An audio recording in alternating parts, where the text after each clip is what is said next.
Till now, we have covered only simple idea that what is stopping us. We talked about myth of success, then we talked about love triangle of past, present and future, and we told both the side where past is creating a problem, where future is creating a problem, and how to solve it in present.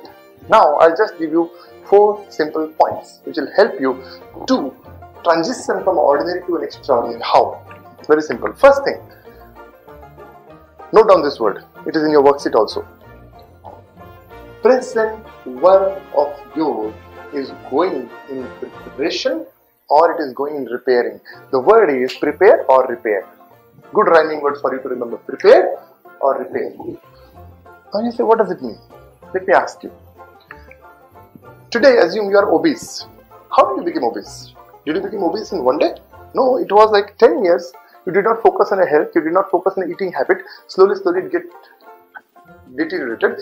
Now, when you are doing your exercise and doing it, what are you doing? You are repairing, isn't it? So, prepare versus repair. I'll give you 6 to 7 simple points to handle and understand what is the difference between preparing and repairing and how to do it. First point. For preparing, they focus on today. In repairing, you focus on yesterday. Why? Because when you are repairing what? What was supposed to be done today in a right way, if you don't do it, tomorrow what are you going to do? You're going to repair. So, prepare, focus on today. Repair, focus on yesterday. If you prepare, your efficiency is increasing, isn't it? If you repair, it consumes more time. Have you observed and have you given an assignment to a tailor? A tailor is always irritated to take an old work. He will always tell, give me a new shirt to make. Because in old shirt, you have to again open the stitches, take the proper ironing, and then you have to do, it's much more time consuming than cutting out a new shirt.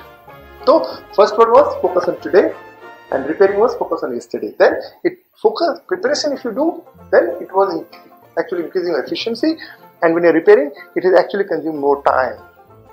When you prepare, it increases your confidence. And when you repair, it actually creates discouragement. Why? Because you are always in the guilt mode. Fifth point, preparation saves you a lot of money and time, whereas repairing increases your cost and increases your time consumption, isn't it? Preparing pays now for tomorrow. In preparation, you pay now for a better tomorrow. In repairing, you pay now for the errors of yesterday. That's the problem. And the last thing, preparation takes you to a higher level, whereas repairing becomes an obstacle to your growth. So first trait to become extraordinary is, would you invest your time in preparing or repairing?